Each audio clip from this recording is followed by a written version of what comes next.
Hello everybody, today I am going to teach you demonstrative pronoun. What's a demonstrative pronoun? And if you will speak, if you will or learn this pronoun, then you will become fluent in English. Why? Because it's the most important topic, or it's the most important topic. Like while we learn English, it's the most important topic.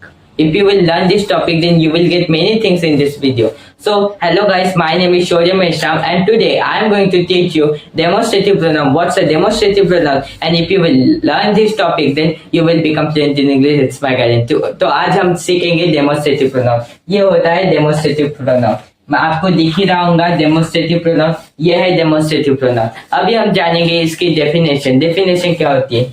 Definition means देखो, ऐसे pronoun जो किसी नाम, वस्तु या कुछ भी कहो उसको दर्शाते हैं, उसके लिए हम डेमोन्स्ट्रेटिव प्रोनाउन कहते हैं. मैं आपको यहाँ पे लिख भी देता हूँ ताकि आपको अच्छे से समझ आए. और अगर आप इस वीडियो को लाइक करते, शेयर करते, सब्सक्राइब करते, तो मेरा जो नेक्स्ट वीडियो आने वाला है उसमें आपको फ्लुएंट बनने में, इंग्लिश फ्लुएंट बनने में आपको आसानी होगी. तो उस वीडियो को देखने के लिए please like, share and subscribe कीजिए ताकि आपको ऐसे ही मोर इंफॉर्मेटिव वीडियोस मिलते रहे और आप जल्दी से जल्दी इंग्लिश सीखते रहे. मैं आपको फिर बताना चाहता हूँ, I want to tell again that this is the 30 days spoken English course और 30 days premier spoken English course. And अगर आप इस कोर्स को अटेंड करोगे तो आपकी इंग्लिश बहुत फ्लुएंट हो जाएगी, बहुत हद तक फ्लुएंट हो जाएगी. It's my guarantee. तो चलते हैं हम अभी अपने टॉपिक पे आते हैं. तो नाम, वस्तु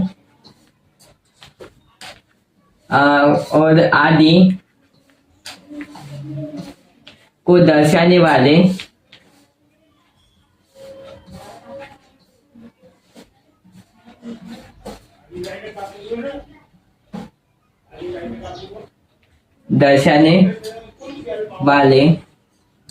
को सर्वनाम कहते. मतलब आप कह सकते हैं डेमोन्स्ट्रेटिव प्रोनाउन कहते हैं.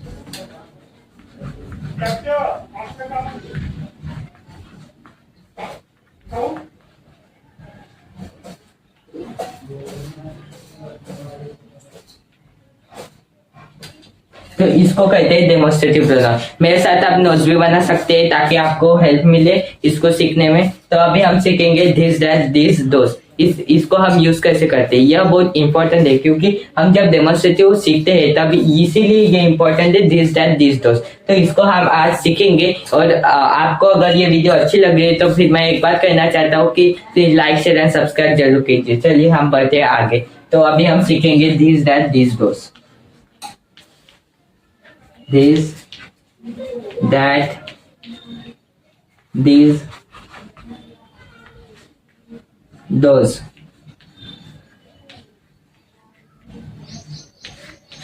तो ये होता है दिस, दैट, दिस, दोस. तो अभी हम सीखेंगे कि ये क्या होता है दिस, दैट, दिस, दोस. तो हम अभी बढ़ते आगे और इसको बहुत अच्छे से समझते हैं. बहुत मतलब अगर आप इसे सीख लेंगे तो आपकी इंग्लिश जैसे ही मतलब बहुत फ्लुएंट हो जाएगी. जैसे मैं एग्जांपल देता हूँ कि यह कार है, तो आप कैसे बोलोगे? यह के लिए आप लगाओगे दिस, और वह कार है दैट इज कार.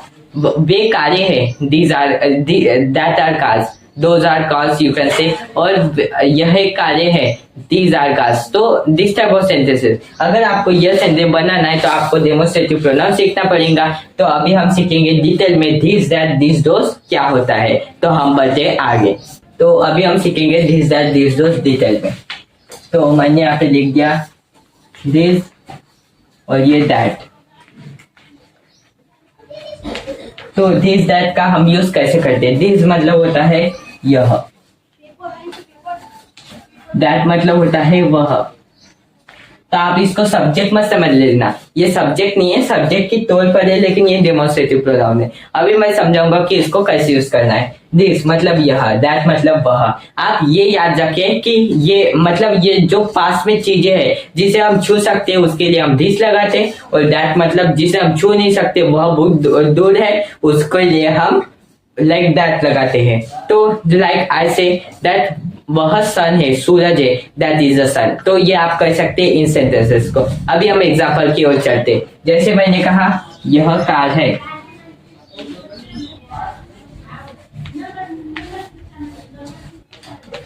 यह कार है, दिस इज कार.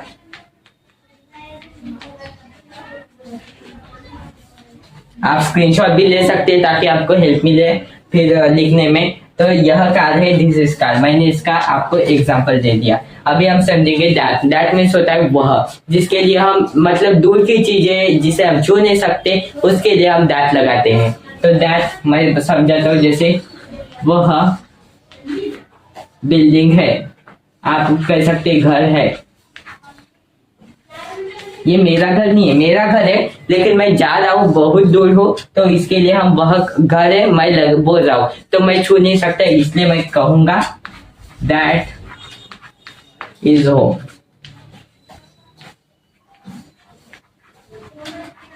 तो आप समझ गए होंगे दैट इज होम, इसके लिए वह घर है, यह कार है, दिस इज कार। तो this type of sentences you can make. अगर आपको इन सेंटेंसेस को प्रैक्टिस कीजिए ज्यादा से ज्यादा, ताकि आपको इन सेंटेंसेस को याद रखने में बहुत हेल्प मिले। तो अभी हम पढ़ेंगे दिस दोस्त क्या होता है, और ये हमारा लास्ट होगा। उसके बाद हम अगले वीडियो में मिलेंगे, और उस वीडियो को आप जरूर देखना, क्योंकि वह वीडियो बहुत इंपॉर्टेंट होने वाली है। अगर उस वीडियो को आपने देख लिया तो आपकी इंग्लिश उससे भी बेहतर हो जाएंगी, क्योंकि उस टॉपिक का मतलब बहुत जरिया किया जाता है, बहुत बोला जाता है, डेली यूज में बहुत यूज किया जाता है उस टॉपिक को।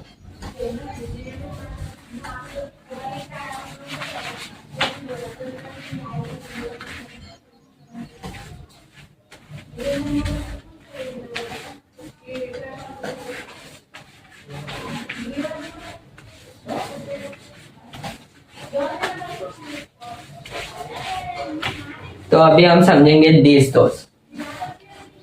मैं यहाँ पे लिख देता हूं दिस दोस्त। तो ये होता है दिस दोस्त। क्या होता है दिस दोस्त? दिस मतलब होता है ये, और दोस्त मतलब होता है वे, या वो भी कह सकते हैं आप, वे। इसका हम कैसे यूज करते? आप दिस भी दिस के कैटेगरी आता है।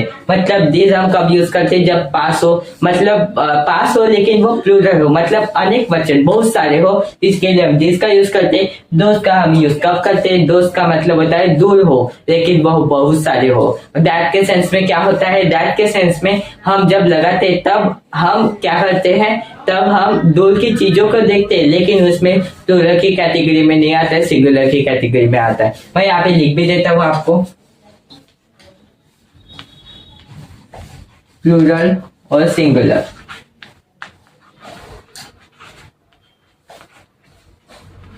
तो प्लूरल और सिंगुलर की कैटेगरी में ये आता है, मतलब ये भी प्लूरल है, आप सब गलत में सवाल लेना। प्लूरल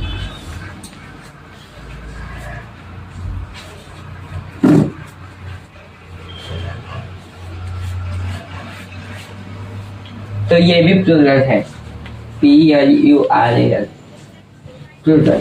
तो ये प्लूरल और ये प्लूरल होता है, लेकिन ये पास के लिए यूज किया जाता है और ये दूर के लिए यूज किया जाता है। जैसे मैंने कहा वे घर है, वे घर है, आप कह सकते हैं ये घर है।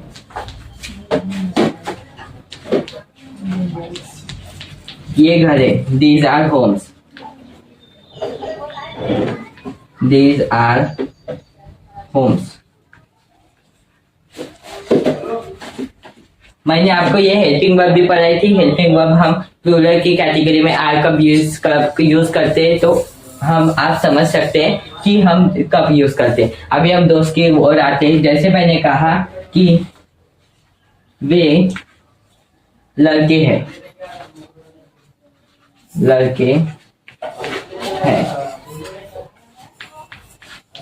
तो मैं एग्जांपल इंग्लिश में बनाता हूँ, दोज आर बॉयज। तो इन सेंटेंसेस को आप ऐसे यूज कर सकते हैं। और ये हमारा था लास्ट टॉपिक। तो ये वीडियो आपको कैसा लगा तो please like share and subscribe जरूर कीजिए। और मैं आपको एक होमवर्क देता हूँ, उसको आपको इंग्लिश में बनाना है। इंग्लिश में क्या होगा ताकि आपकी प्रैक्टिस हो सके। जैसे मैंने कहा यह विराट कोहली है, तो इन सेंटेंसेस को आप बनाइए। और एक और एग्जांपल और एक और आप कह सकते हैं, एक और मैं आपको होमवर्क देता हूँ, आपको बनाना है। जैसे मैंने कहा वह मोबाइल है, तो ये आप कमेंट में लिख लीजिए ताकि आपकी प्रैक्टिस हो जाए और मैं भी समझूं कि आप प्रैक्टिस कर रहे। तो thank you, we will meet in the next video. Until and unless you can wait for me.